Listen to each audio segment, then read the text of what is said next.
आज हम अध्ययन करेंगे mode of reproduction in relation to plant breeding. सबसे पहले इंट्रोडक्शन कि मोड ऑफ रिप्रोडक्शन होता क्या है।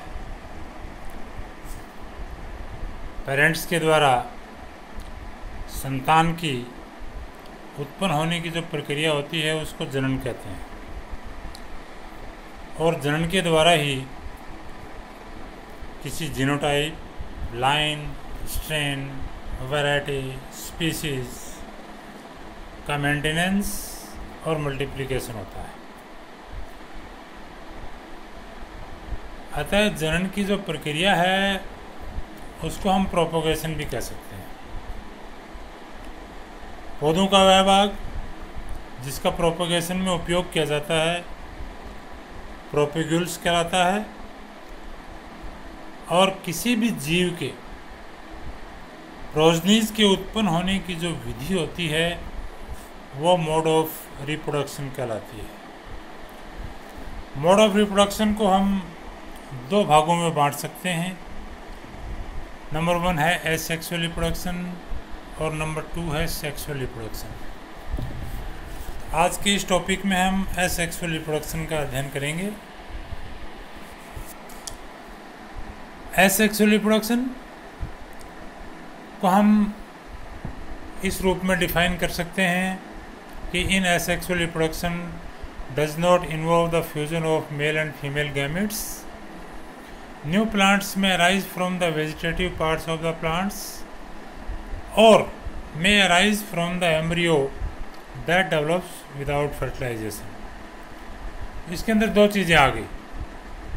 एक तो कहता है new plants may arise from the vegetative parts of the plants, यानी कि वेजिटेटिव रिप्रोडक्शन इसको हम कह सकते हैं, और दूसरा ये कहता है may arise from the embryo that develops without fertilization। ऐसे भ्रूण से पौधे का विकास जो बिना निषेचन की क्रिया के बना हुआ होता है वो भी एसेक्सुअल रिप्रोडक्शन के अंदर आता है, जिसको हम एपोमिक्सिस कह सकते हैं।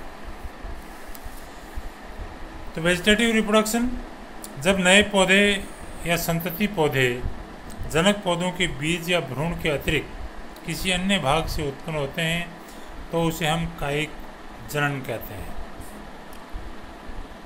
इसको हम अलग अलग रूपों में डिवाइड कर सकते हैं, जैसे बाय अंडरग्राउंड स्टेम, भूमिगत तनु से। बहुत सी फसलें होती हैं जिनको हम भूमिगत तनु से उगाते हैं। फॉर एग्जांपल जैसे राइजोम है, अदरक, ट्यूबर है, आलू, बल्ब है, ऑनियन एंड गार्लिक, कॉर्म है, भूंडा, अरवी आदि। नेक्स्ट है इसी में सब एरियल स्टेम्स। इस प्रकार के रूपांतरण में जैसे रनर्स इन दूबग्रास है, स्यूकर्स इन बनाना है आदि, ये जो है सब एरियल स्टेम के प्रोपोगेशन के लिए इस्तेमाल किए जाते हैं। नेक्स्ट है बल्बिल्स। बल्बिल्स जो होता है वो एक रूपांतरित पुष्प होता है जो बगैर बीज निर्माण के सीधा पौधे में विकसित होता है।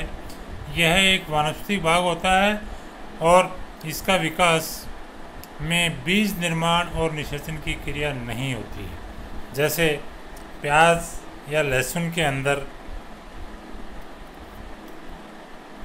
उसका पुष्पक्रम, उसके पुष्पक्रम में सबसे जो नीचे का पुष्प होता है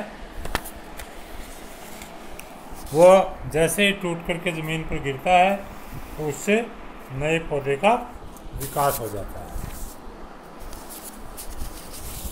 नेक्स्ट बल्बिल्स को हम कह सकते हैं कि bulbils are modified flowers that develop into plants directly without formation of seeds। Bulbils are vegetative bodies. Their development does not involve fertilization and seed formation. In garlic, some of the lower flowers of inflorescence become modified into small multicellular bodies known as bulbils. They fall on the ground and grow up into new plants. Next है by cutting of normal stem and roots. कुछ फसलों को उनकी जड़ों व तनों के टुकड़ों द्वारा उन्हें नम भूमि में दबा करके उगाया जाता है। फॉर एग्जांपल जैसे स्टेम कटिंग है, शुगर कैन है, रोज है।